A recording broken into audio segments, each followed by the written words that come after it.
உங்களுக்கு இந்த கோட்டை தாண்டி நானும் வர மாட்டேன். கடுப்பு கம்பாரு வந்த நீங்க கதையை முழுசா படிக்கல. வந்து கேள்வி கேட்கிறேன்னு சொன்னதெல்லாம் சரிதான். ஏதோ ஒரு கதை விடுவேன். அந்த கதையை வந்து நான் ஆமான்னு ஒத்துக்கிறேன். அதானே வேற அப்படி நான் வந்து கதையெல்லாம் விட மாட்டேன். கதையை தான் சொல்லுவேன். சரி சொல்லுங்க. அப்ப எங்கேயுமா கம்பர் போயிருக்காருன்னு சொன்ன எல்லாமே சரி. கவி எல்லாம் சரி. கவிக்கு விளக்கம் தெரியல. இந்த பொம்மோட விளக்கம் சொன்னா இதெல்லாம் சரி. அப்பதான் அவன் வந்த அம்பல சோமாசி சொன்னாராம், ஆத்தாடி சாதாரண கம்பர் வீட்டுல மாடு மேய்க்கிற பொம்பளை இப்படி பாடுறா. கவி சும்மா சொல்லக்கூடாதுப்பா. கம்பர் வீட்டுல மாடு மேய்க்கிற பொம்பளை மட்டும் இல்ல, விட்டா கம்பர் விட்டு கட்டு தரியும் கவி பாடும் போல இருக்க அப்படின்னு தான் அவர் சொல்லிட்டு போனாரு. சபாஸ் இல்ல, போய் தனி பாடல் திரட்டுன்னு அந்த புத்தகம் உங்கள்கிட்ட இருக்கா இல்லையா? உண்மையாவே உன்னை வரவேற்கிறேன். சத்தியமா சொல்றேன். இந்த அறிவு, இந்த நுணுக்கம் இந்த நாடகத்துறையில எவருக்கு வராது. இந்த உடனே இப்படி சொல்றதுக்கு இப்படி நம்ம கேட்டோம்னா என்னை உயர்த்தி பேசுறீரா தாழ்த்தி பேசுறீரா? உயர்த்தி தான் பேசுறேன். இந்த திறமை வேற யாருக்கும் வந்துடாதுமா. அது அப்படி அமைவதுங்கிறது அவ்வளவு சாதாரண விஷயம் இல்ல. அதெல்லாம் நானா பண்றேன். ஆண்டவன் சொல்றேன். வள்ளி செய்யறாளா? வள்ளி செய்யறா. முருகன் சொல்றேன். முருகன் என்ன சொன்னாரு? நாரதர் வந்திருக்கும் பொழுது அகத்தியருக்குள்ள பாட்டு பாட சொன்னாரா? நீ அந்த இடத்த விட்டு தாண்டவே இல்லை ஐயா. முருகன் சொன்னாரா? நாரதர் வந்திருக்கிறாரு, வந்த நாரதருக்கு அகத்தியருக்கு பாடின பாட்ட பாடு. எப்ப பார்த்தாலும் இந்த 2 பேத்துக்கு பிரச்சனை. நானும் கவனிச்சுட்டு தான் இருக்கேன். பாம்புக்கு கீரிக்கு எப்ப பார்த்தாலும் சண்டை. பாம்புக்கும் பருந்துக்கும் எப்ப பார்த்தாலும் சண்டை. பாம்புக்கு மயிலுக்கு எப்ப பார்த்தாலும் சண்டை. நாரதருக்கு வள்ளிக்கு எப்ப பார்த்தாலும் சண்டை. வந்தானே ஆகணும், வந்தா தானே நல்லா இருக்கும். ஆனா இந்த சண்டை ஏன் நடக்குதுன்னு இது வரைக்கும் எவருக்கும் தெரியாது, கண்டுபிடிக்க முடியல. என்ன முடியல. ரொம்ப நாளா இந்த ஆளுக்கு இப்ப சொன்னீங்கல்ல கம்பர் விட்டு கட்டு தரீங்க. ஆமா ஆமா ஆமா. அந்த கம்பருக்கு ரொம்ப நாளா கவி பாடுறதுல நம்ம தான் திறமையான ஆளு அப்படின்னு சொல்லி கவிக்கு சக்கரவர்த்தி பட்டம் கிடைக்குமா? திமிர்ல ஆணவத்துல எல்லாம் உள்ள இருக்கு. ஆனா வெளியில அப்படியே எதுவுமே இதே மாதிரி பச்சை குழந்தை மாதிரி முகத்தை வச்சுக்கிறது. கம்பரை சொல்றேன். கம்பரை சொல்ற மாதிரி தெரியல. இல்ல நான் நிஜமா அவர்தான் சொல்றேன். பாக்குறதுக்கு பச்சை மண்ணு மாதிரி பால்வடி முகம் மாதிரி. ஆனா உள்ள பாத்தீங்கன்னா அம்புட்டு வஞ்சகம், அம்புட்டு மண்டக்கணும், அம்புட்டு திமிரு. உண்மை. எங்க அண்ணன் படிச்சவரியா, கம்பரை பத்தி தெரிஞ்சதுனால உண்மைன்னு ஒத்துக்கிறாரு. அதெல்லாம் ஒரு மண்ணும் கிடையாது. மேடையில வச்சு அந்த பாட்ட பாட்டு இந்த பாட்ட பாட்டு என்னைய கவலைப்படுத்த தெரியாது என்று என்ன வேற ஒண்ணும் இல்ல. சரியா? இந்த வழியா நடந்து போயிட்டு இருக்கும் பொழுது தாசிங்கிற ஒரு பெண்ணு, ஐயா நீங்க ரொம்ப படிச்சவராமே. ஆமா ஆமா. நீங்க நினைச்சா கவி பாடுவீங்களா? நினைச்சா பாட வேண்டியதானே. எனக்கு என்னைய பத்தி ஒரு பாட்டு பாடுங்களேன். உன்னைய பத்தி எல்லாம் பாட முடியாது. உன்னைய போய் பாடுறதுக்கு வந்திருக்கேன் நானு. என்ன என்னைய பத்தி பாடுற? உன்னைய பத்தி எல்லாம் பாட முடியாதுமா. சரி என்னைய பத்தி பாட வேணாம். ஏன் பேரை பத்தியாவது ஒரு பாட்டு பாடுங்களேன். ஒரு பேரு கிடைக்கிற மாதிரி. என்ன அவன் பேர் என்ன? கம்பரும் பாடுனா இருப்பா. சரி பாடுறேன். என்ன வச்சிருக்கேன்? ஒரு 500 பொற்காசு வச்சிருக்கேன். நான் பாடினா என்ன கொடுப்பேன்? 500 பொற்காசு வெக்கமா இல்ல? என்ன அந்த பொம்பளை தாசின்னு அவ 500 பொற்காசு வச்சிருக்கேங்கிறா. எவ்வளவு கஷ்டப்பட்டு சம்பாதிச்சிருப்பா. அந்த காசையும் பாட்டு பாடியாவது புடிக்கிட்டு போல நினைக்கிறீங்களே. நீதான் ஒரு காசு முடிவு பண்ணாரு கம்பரு. அப்படி வரணும். ஆமா. அப்ப நமக்கு தேவை காசு. எப்படி எந்த வழியில வந்தா நீ எப்படி பாட்டு பாடணும். அப்படியே பிரச்சனை. அப்படியே கல்விக்குரிய ஊதியத்தை செல்வத்தை கொடுப்பது உடைய வேலை அப்படின்னு சொல்லி அந்த கொண்டா 500 ரூபாயும் விடுறது இல்ல. போய் பார்த்தால தெரியும். அந்த இடத்துக்கு நம்ம எல்லாம் போகிறதுக்கு அந்த வாய்ப்புகள்லாம் கிடைக்கல. உங்களுக்கு கிடைச்சிருக்கா அந்த வாய்ப்பு? எந்த வாய்ப்பு? அந்த இடத்துக்கு போறதுக்கா? நான் இப்பதான் கொஞ்சம் கொஞ்சமா போயிட்டு இருக்கேன். இல்ல சாமி, அது 2000 ஆண்டுகளுக்கு முன்னாடி நடந்தது. அப்ப நம்ம அப்ப இல்ல, நீங்க இருந்திருப்பீங்கன்னு சொல்ல வர்றேன். நான் இங்க வரல. அப்ப அந்த கதையில நீங்க வரல. சரி, அதை விட்டுருங்க. அப்ப அந்த பெண்ணு போய் 500 பொற்காசுகளை கொண்டாந்து கொடுத்துட்டான். கொடுத்த உடனே அவளோட வீட்டு சுவற்றில எழுதுறாரு, தண்ணீரும் காவிரியே சோழனே மன்னாவதும் சோழ மண்டலமேன்னு பாடுற அப்படின்னு எழுதி வச்சுட்டு அவரு பாட்டுல 500 பொற்காசு வாங்கிட்டு போயிட்டாரு. ஆமா, நீ கொடுத்த காசுக்கு எவ்வளவுதான் பாட முடியும். என்னுடைய ஒவ்வொரு வார்த்தைக்கும் எவ்வளவு மதிப்பு இருக்கு தெரியுமா? நீ 500 பொற்காசை கொடுத்துட்டு உன்னைய பத்தி பாடுன்னு சொன்னா நீ கொடுத்த காசுக்கு எவ்வளவுதான் எழுத முடியும். எழுதி வச்சுட்டு போயிட்டாரு. சொல்லணும், மன்னாவதும் சோழ மண்டலமேன்னு எழுதி வச்சுட்டு போயிட்டாருல. மறுபடியும் அந்த வழியாக என்னைய மாதிரி ஒரு அறிவாளி இருங்க ஒத்துக்க மாட்டாரு. இந்த ஜென்மத்துல அதெல்லாம் சொல்லக்கூடாது. என்ன சரி எப்படி வேணாலும் சொல்ல. உன்னைய மாதிரி ஒரு கழவின்னு சொல்லி வேணா ஒத்துக்கிறேன். என்னைய மாதிரி ஒரு கழவி யாரையாவது ஒரு பிள்ளைய கூப்பிட்டு சொல்ல சொல்லுங்க. என்ன 12 வயசு பால் வடியுது, 2 பக்கமும் களையத்தை கட்டி தொங்க விடுங்க. பால் வடிகிற 12 வயசு 6 மாசம் நடக்குது எனக்கு வயசு. இன்னும் 25 வருஷம் ஆனாலும் அதை விட்டு தாண்டாது. ஆமா, என்ன ரோசப்படுறீங்க? இன்னும் 100 வருஷம் ஆனாலும் தாண்டாது. மதுரையில மட்டும் 15 வருஷமா என்ன மதனி உங்களுக்கு வயசுன்னு கேக்குறேன். இன்னமும் 38 தாண்ட மாட்டேங்குது. அப்படி பொம்பளை சொன்ன மாட்டேங்க அப்படிங்கிறீங்க. வள்ளிக்கு வயசு 12 வயசு. யாரு வந்தாலும் இங்க நான் அப்படித்தான் 12. என் மதனி எங்க மதனியா இருந்த எவ்வளோ மதனி இந்த என்ன வயசு உங்களுக்கு? பிறந்த நாள் முடிஞ்சிருச்சா? முடிஞ்சிருச்சு. என்ன எத்தனை பிறந்த நாள்? 38 சொல்றேன். சரி சரி, எல்லாம் உங்க புதுக்கோட்டை கலவுதே. சரி, இது எதுக்கு நமக்கு ஊர் வம்பு? விஷயத்துக்கு வருவோம். அப்ப ஐயோ, நீ கதையை மாத்தி விடுறதுல பயங்கரமான ஆளு. சொல்ல வந்த கதைய மரக்கடிச்சு வேற பக்கம் திருப்புறது. அப்ப அந்த வழியாக அபிபிராட்டி வர்றாங்க. அம்மா பசியா இருக்கு, கூழு குடுமா அப்படின்னு. கூழு குடுமா அப்படின்னு சொல்லிட்டு இப்படி பாக்குற சும்மா இருக்கிறதுல எங்க என்ன இருக்குன்னு இப்படி பாத்துக்கிட்டே தெரியுது. அது அப்படிதான் பாத்துக்கிட்டு தெரியுது, ஒன்னும் கிடைக்கல. சரி, அப்ப அப்படி பார்க்க மேல பார்த்த உடனே பாக்குற கவி எழுதி இருக்கு. என்னம்மா அது கவி எழுதி இருக்கு அப்படின்னு சொன்ன உடனே நான் ஒரு 500 பொற்காசு கொடுத்து அதை வாங்கிக்கிட்டு ஒருத்தர் எழுதிட்டு போனாருங்க அப்படின்னு சொன்னார். சொன்ன உடனே பார்த்தா கொஞ்சம் கூழு கொடு. அந்த ஆளு அவன் உள்ளே ஏமாத்திருக்கேன். இடையில வச்சத நான் முடிச்சு வைக்கிறேன்னு பாருங்க. ஏன்னா தண்ணீரும் காவிரியே அப்ப என்ன அர்த்தம்? தண்ணீர்லயே சிறந்த தண்ணீர் காவிரி நீர். தார்வேந்தன் சோழனே, மன்னர்களே சிறந்த மன்னன் சோழ மன்னன் தானா? தார்வேந்தன் மன்னாவதும் சோழ மண்டலமே, மண்ணிலே சிறந்த மண் சோழ மண்டலத்து மண்ணு சோழ மண்டலமே அப்படி சொல்லி அந்த ஆளு வாழ்ற நாட்டை பத்தி எழுதி வச்சுட்டு போயிட்டேன். உன்னைய பத்தி ஒரு எழுத்து கூட அதுல வல்லடி கிறுக்கி இது தெரியாம 500 தண்ணி கொடுத்து விட்டியேன்னா சரி, எனக்கு மட்டும் கூழாவது கொடு, நான் வேணா அந்த கவியை பூர்த்தி பண்றேன், உன் பேர் வர்ற மாதிரியே பாடுறேன் அப்படின்னு பாடுனா. என்ன பாடுனா சொல்லுங்க? முதல்ல 2 நான் சொன்னேன்ல, நான் கவியை நான் தானே சொன்னேன். முதல்ல கவியை நான் தான் சொன்னேன். கவியை நான் சொன்னேன், இடையில நீங்க சொன்னீங்க. இடையில இருமா, இடையில நான் சொன்னேன்ல, நீங்க முதல்ல பாடினால என்ன சொன்னாங்க, என்ன பாடினா பாருங்கன்னா என்ன புரியல. கவியை பூர்த்தி பண்ணால. சரி, இன்னும் 2 வரி இருக்குல்ல. ஆமா, முதல் வரி என்ன நீ சொல்லு, 2வது வரி நான் சொல்றேன். அதை முடிச்சுட்டேன். இன்னும் 2 வரி இருக்குல்ல. ஆமா, தண்ணீரும் காவிரியே தார்வேந்தும் சோழனே மன்னாவதும் சோழ மண்டலமே 2 பேரும் சேர்ந்தான பாடணும். ஆமா, இன்னும் 2 வரி இருக்கா? அப்பை பாடினது 2 வரியில முகவரி என்ன? வாத்தியாரு வாய்ப்பாடு சொல்ல சொன்னாரா? என்னன்னு?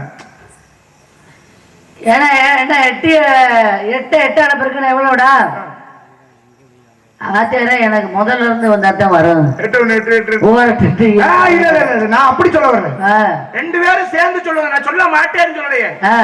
சொல்ல மாட்டேன் மறந்து வச்சா. இந்த கதையெல்லாம் நம்மள்ட்ட ஆகாது வள்ளியம்மை.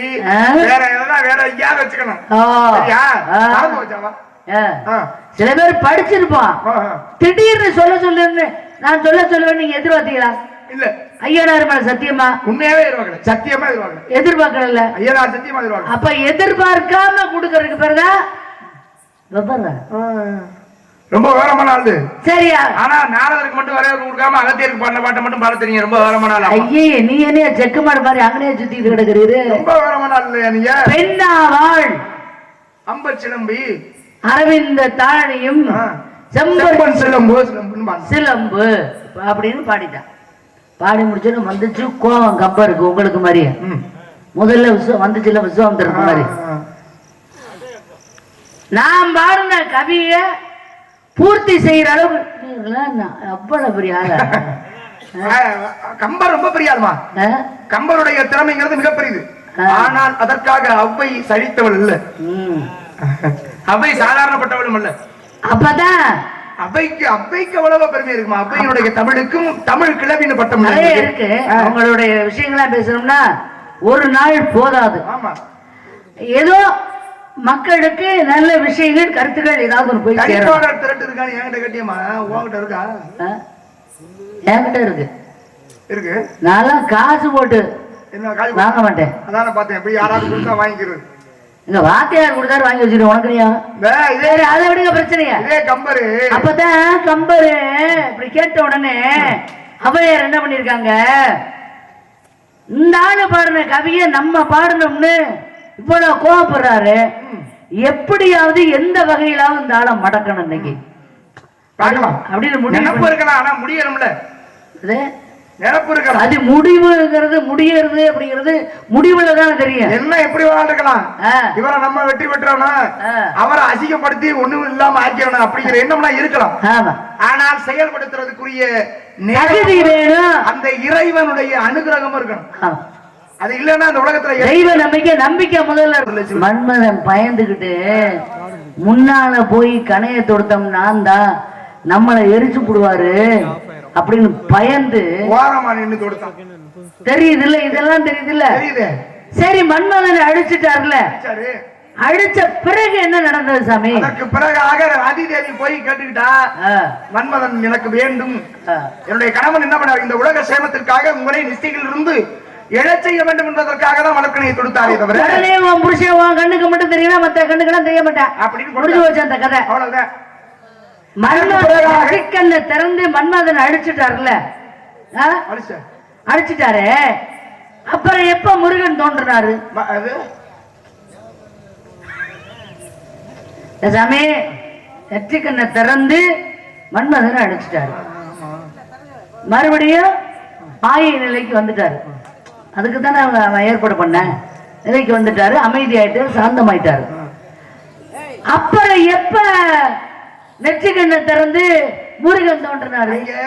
மலர்கரைய எல்லாரும் மேல ஏவ சொன்னாங்கல்ல. ஆமா, ஏவ சொல்லிட்டு எல்லாரும் இங்க இருந்தாங்க, எல்லாம் சுத்தி இருந்தாங்க, கைலாயத்திலே சுத்தி இருந்தாங்கல்ல. ஆமா. இவர் அந்த கோப நிலையை மறந்து மறுபடியும் தன்னுடைய கோபம் இல்லா நிலைக்கு வர்றாருல. ஆமா. போய் சர்வேஸ்வரா பரமேஸ்வரா அப்படின்னு எல்லாரும் போய் அவருடைய பாதங்களிலே சாஸ்தாங்க நமஸ்காரம் செய்தார்கள். அப்பதான் முருகன் சொல்றாரு. போய் கேட்டாங்கல்ல, கட்சியை பற்றி தெரியும், அப்படித்தான் சொல்றாரு. ஆதியும் நடுவும் நீரும் அருவும் உருவம் ஒப்ப ஏதவும் உறவும் போக்கும் இன்பமும் துன்பமும் இன்றி வேதமும் கடந்து நின்றது மேடா ஓர் குமரன் தந்தே நீ தரல் வேண்டும் நின்னையே நின்பால் நிகர்க அப்படின்னு தேவாதி தேவர்கள் அனைவரும் சோபரமண்டலத்திலே கேட்டதன் பொருட்டு முருகப்பெருமான் என்ன அவர் சுயகவி சுந்தரலிங்கம் சொந்தமா பாடி விட்டாரு. சொந்தமா பாடுறது எழுதுனத கட்சிய பசு வாச்சாரு, எழுதுனத இந்த அம்மா அவை மனப்பாடம் பண்ணி ஒப்பிக்கிறாரு. இதுக்கு என்ன வெண்ணெய் கை தட்டிக்கிட்டு இருக்க? தனியாகவும் நீ பாண்டியாமா? நீ எதுவும் தனியா கவி பாண்டியா?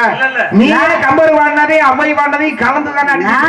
நான் கவி பாடுனா இந்த வெண்ணெய் எதுக்கு கை தட்டுதுங்கிறேன். எனக்கு எதிர்ப்பா கை தட்டினா கோபம் வருமா வராதா? உங்களுக்கு எதிர்ப்பாவே இருக்கக்கூடாது, எல்லாம் உங்களுக்கு ஆதரவாவே இருக்கணும். சரி விடுங்க, பிரச்சனை விடுங்க, அது பிரச்சனை இல்ல. தன்னுடைய 6 முகங்களையும் 6 முகங்கள் இருந்தும் 6 தீப்பொறிகளை உருவாக்கினார். 6 தீப்பொறிகளையும் அக்னி தேவன் வாயு தேவன் கங்கையிலே செத்தார்கள். கங்கையிலே சரவணப்பொறிகளை செத்தது. சரவணப்பொறிகளை 6 தாமரை மலர்களே 6 குழந்தைகளாக முருகப்பெருமானுடைய திரு அவதாரம் நிகழ்ந்த நாள் என்ன நாள் சொல்லுவோம்? இது எப்படி இருக்கு? இங்கிட்டு போன கதை திருப்பி இங்கிட்டே அடிக்குது. எனக்கு ஒரு சின்ன சந்தேகம். என்ன சந்தேகம்? சித்தர்களிலேயே முதல் சித்தர் யார் தெரியுமா? சிவன் தான். ஆமா இல்லையா? ஆமா. இப்ப சித்தர்கள் எல்லாம் தியானம் பண்ணுவாங்க இல்லையா? எல்லாரும் சிவனை நினைச்சு தியானம் பண்ணுவாங்க. சிவன் யார நினைச்சு தியானம் இந்த உலக ஜீவன்களை எல்லாம் நினைத்துதான் அவர் தியானம் பண்ணுவார். ஏன் காக்க வேண்டிய பொறுப்பு அவருடைய. அதுக்காக தியானம் பண்ணா சரியாயிருமா? அப்ப அதுக்காக பண்ணுவார். நீ வேற எதுக்காக பண்ணுவார் வேணா சொல்லி வைப்போம். இல்ல நீங்க நம்மகிட்ட போட்டு வாங்குறது பயங்கரமான உங்களுக்கு தெரியும். நான் இப்ப என்ன சொன்னேன்? சரி இல்லையா தெரிஞ்சுக்கலாம். நான் சொல்ல சிவனை நினைத்து தவம் செய்வார்கள். தவம் என்பது வேறு, தியானம் என்பது. தவம் என்பது இறைவனை காண வேண்டும் என்பதற்காக செய்வது. தியானம் என்பது மனதை ஒருநிலைப்படுத்துவது, அமைதியா இருக்கணுங்கிறதுக்காக பண்றது. தியானங்கிறது வேற. நல்ல விவரம் தெரிஞ்சவங்களும் பேசினா நல்ல விவரங்கள் வெளிப்படும் இல்லையா? ஆனா சம்பந்தம் இல்லாம ராவணேஸ்வரன் முன்னால தோன்றுன ராம பின்னால தோன்றுன அழிச்சான்னா அவங்க கெடுதல் செஞ்சானுங்க. அவனை அழிக்கிறதுக்காக பிறந்தாங்க. நான் என்ன உங்களை கெடுதல் வச்சிருக்கேங்கிற ஒரு நாரத மகரிஷியை பார்த்து பேசுற பேச்செல்லாம் நீங்க மட்டும் கட்ட வச்சிருக்கீங்க மரத்துல சட்டையர் ஒரு அரை விட்டா எப்படி வலிக்கும்னு தெரியாதா? அதனாலதான் பக்கத்துல வச்சிருக்கேன். ஆபத்துக்கு உதவும். அது மாதிரிதான் நான் சொல்ல வந்த விஷயத்தை மறக்கடிச்சிடாரு. முருகனுடைய அவதார நோக்கம் அவதாரம் பண்ணார்ல, தாமரை மலர்கள்ல முருகப்பெருமான் அவதாரம் செய்தார்ல. அப்ப நான் பாடின கவிய என்ன நாள்? நான் பாடின கவிய பங்குனி உத்தரம். இப்படி நீ சொல்ற பொய்ய கேட்டு போறதுக்கு அப்ப இல்லையா? இல்ல அப்ப இல்லன்னா சொல்லுங்க பாப்போம். இல்லமா உண்மையாவே இல்ல. பங்குனி உத்தரம் முருகனுடைய திரு அவதாரம் நிகழ்ந்த நாள் என்ன நாள்? பங்குனி உத்தரம். பாடுறா மறுபடியும் இல்ல அப்ப சொல்லுங்க. எப்படி ஆளு தெரியுமா நீ? இந்த அம்மாட்ட நான் சொல்லிட்டேனா? அதாவது சிவன் வந்து உலக உயிர்களை நினைத்து தான் தவம் பண்ணுவான்னு நான் சொன்னேனா? இல்ல நான் சொல்றது இல்லன்னா நீ உண்டே சொல்லணும். அப்ப அதுக்கு சரியா போச்சு. சரியா போச்சு. விட்டுட்டு போக முடியாது. அப்படியெல்லாம் விட்டுட்டு போக முடியாதா? அப்ப நான் சொல்ல வந்த கவியவே சொல்ல விடாம நீங்க மடக்கும் பொழுது உங்களுக்கு ஒன்றும் பதில் சொல்லணும் அவசியம் இல்ல. விசாக நட்சத்திரத்திலே தோன்றியவர் முருகப்பெருமான். விசாக நட்சத்திரத்துக்கு எந்த மாசம் சிறப்பு? வைகாசி மாசம். அப்ப என்ன நாள்ல அவர் திரு அவதாரம் செய்தார்?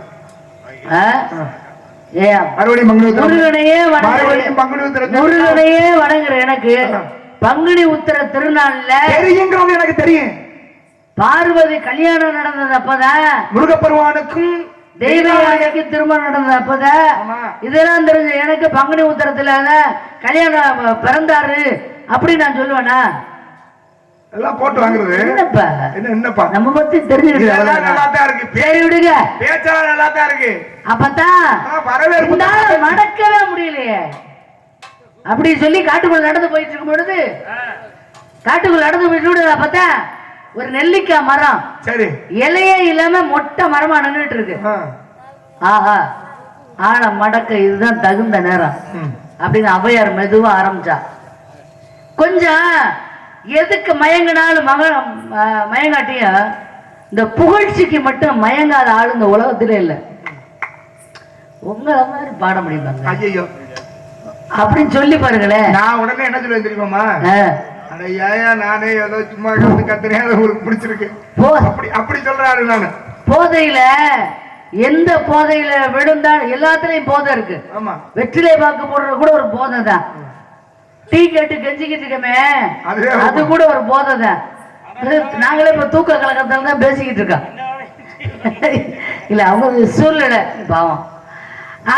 அப்ப எந்த போதையில விழுந்தாலும் இந்த புகழ் போதையில மட்டும் விழக்கூடாது. புகழ் போதையில விழுந்தா கண்டிப்பா அதை வந்து எழுந்திருக்கவே முடியாது. சரி அப்பதான் ஔவையார் கேட்கிறார் கல்வியுடைய ஈர் அப்படின்னு ஒண்ணு உங்களுக்கு மனசுக்குள்ள குழு குழு குழு குழுன்னு பனிக்கட்டியா அள்ளி ஊத்துன மாதிரி கல்வியுடையீர் அப்படின்னு உடனே ஆத்தாடி என்ன நம்ம இவ்வளவு பெருமையா சொல்றாங்க.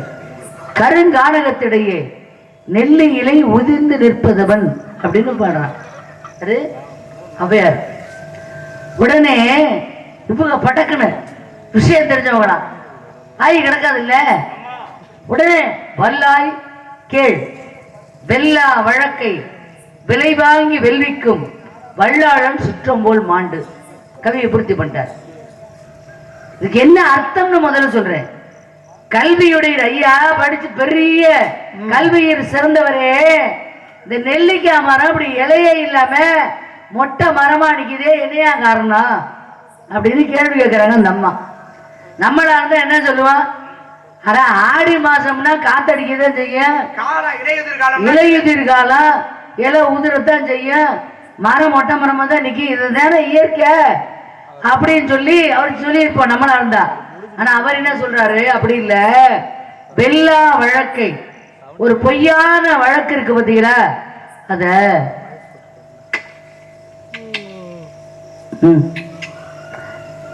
2 லட்சம் ரூபாய் இருக்குமா, 10,000 வழியா காணா 2 லட்சம் இல்ல நம்ம பக்கத்து கொடுத்தீங்கன்னு வச்சுங்களேன், அப்படியே உங்க பக்கத்து அது நீ எல்லாம் கூட இல்லாத வழக்கு, அது இல்லாத வழக்கு தான் தெரியும் எனக்கு. இதே அந்த வேலையை பார்த்தேன்னு எனக்கு தெரியும்.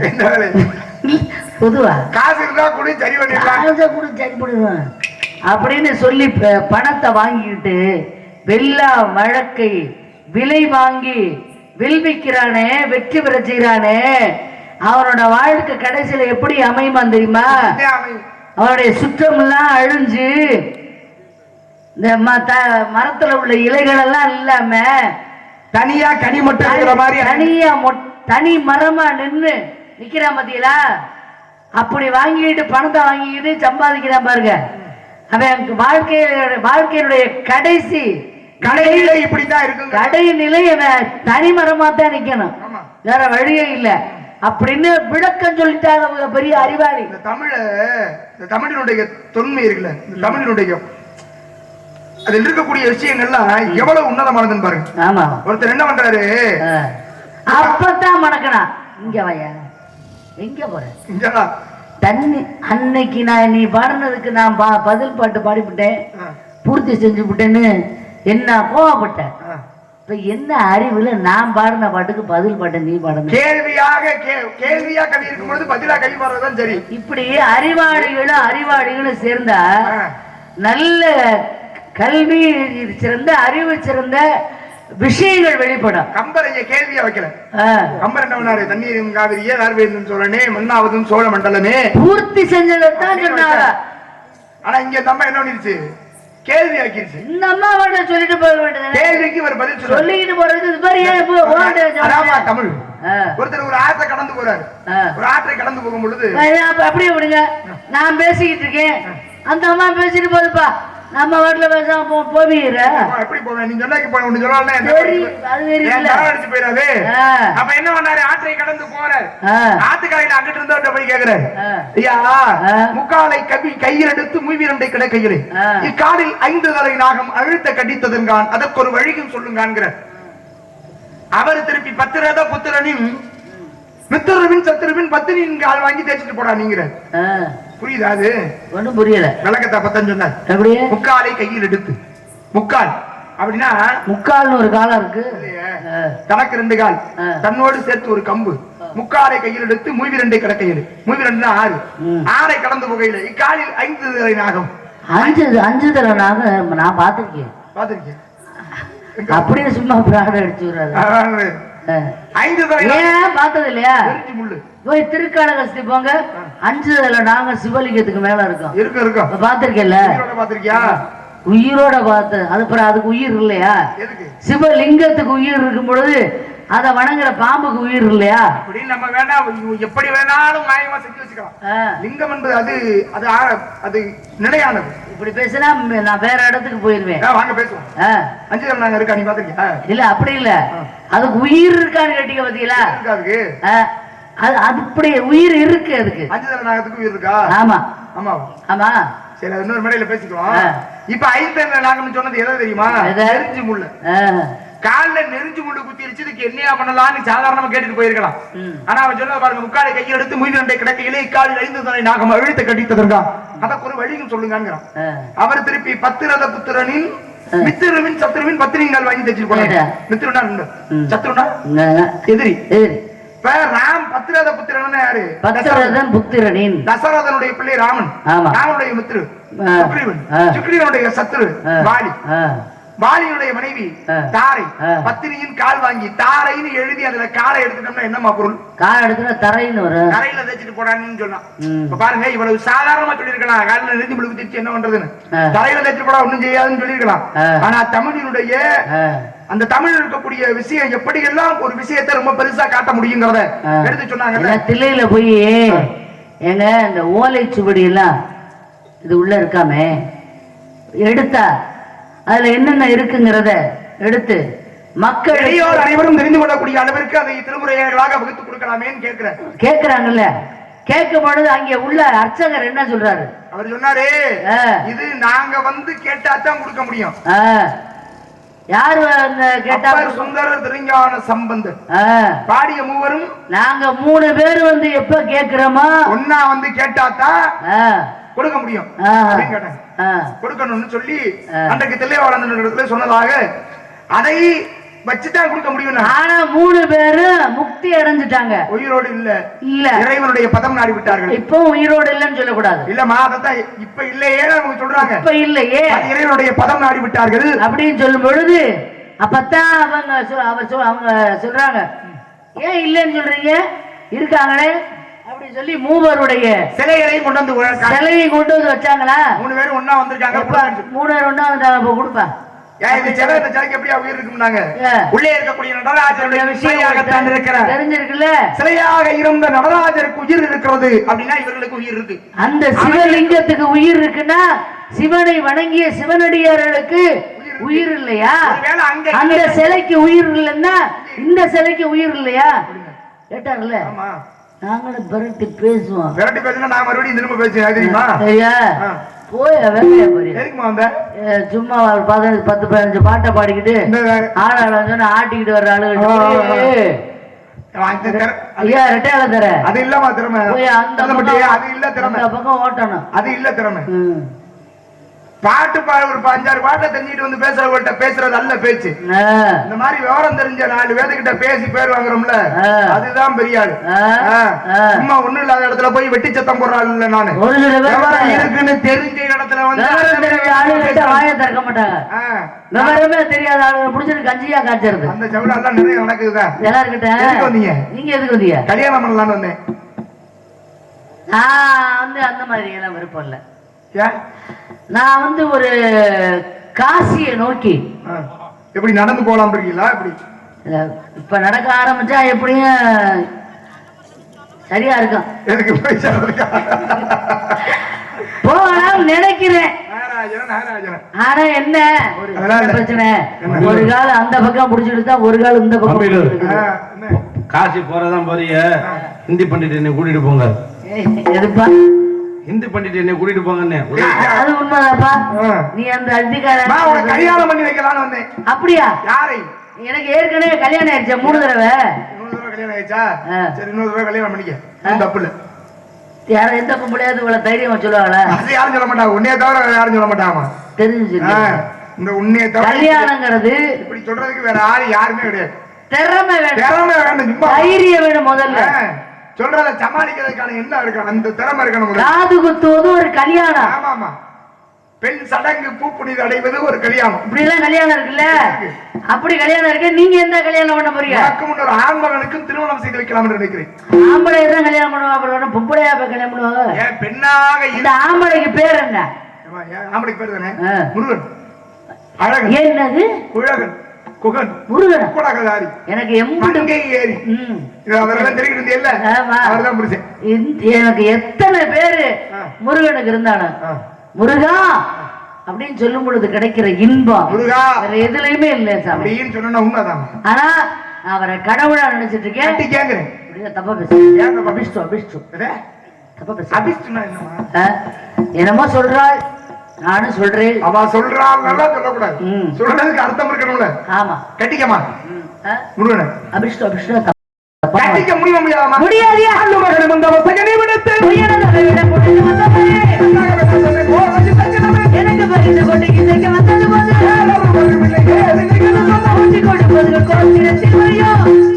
உங்களை பார்த்தா என்ன பண்ண போறீங்க? உனக்கு வந்த கந்தவடி வீரனுக்கும் திருமணம் செய்து எங்க கண்டு மகிழ்வு.